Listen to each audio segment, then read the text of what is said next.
Hello, comrades. Welcome back to my channel. Today, we're going to talk about kind of a controversial topic. Should women's voting rights be revoked? So, I'm not going to sugarcoat anything as this is quite controversial.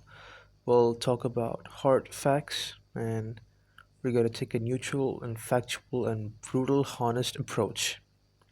Whether you agree or disagree, uh, all I ask for now is your full attention. So, let's go. Let's start with a little history. Women fought hard for their rights to vote. It wasn't handed to them in a silver platter. They faced violence, jail time, and even starvation. They stood up against the system and designed to silence them. And yet today, even some people are discussing and questioning whether women should have the right. And it's kind of wild, but I don't we hear them out. I mean, it's 2024, yet some people want to live in the 1920. Like, what's next? Bringing back powdered wigs and duel to dawn? But okay. Some people argue that women are too emotionally driven to make rational political decisions.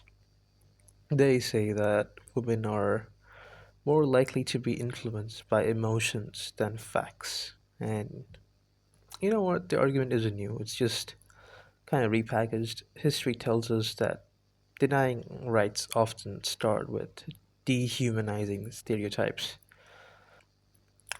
But the reality is emotion isn't just a flaw, it's part of human being. And when did rationality become synonymous with being cold or disconnected?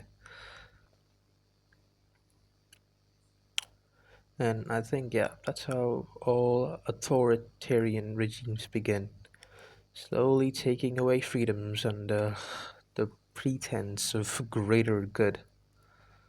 So, yeah, let's get back to the arguments. Are women emotional? I mean, maybe. Are men more rational? Maybe. But guess what? Neither of this matter in making better decisions. Emotions drive empathy, and logic drives structure. And you need both to run a society. Throw one out, and you're left with total chaos. If emotions were so detrimental, we'd be worshipping robots. And yeah, spoiler alert, we're still not there. But here's the reality: societies that silence half of the population aren't stronger, they're just blind, in my opinion.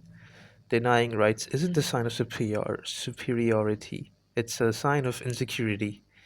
If you can't trust women to vote, what are you really afraid of? Losing control, losing power? I mean, maybe it's less about women being irrational and more about people in power feeling threatened. I might be wrong too, but yeah, thinking about denying voting rights, it's kind of like saying they shouldn't have a say in it. It's not because they're rational, it's because they don't get to choose what they want. And that's not just politics, I think it's exploitation, in my opinion. So, where does this leave us? Um, I feel like they're dangerous. They don't create a better society. They create a fearful one where the selected people control. And I don't think it's strength, it's weakness hiding behind logic. And we've already seen how history made it look like. But yeah, if you made it this far, thank you so much for watching. Drop your thoughts in the comments, whether you agree or you think I'm wrong. I would like to hear it from you. Do hit the subscribe button if you want to join me. More uncomfortable topics. Thank you for watching.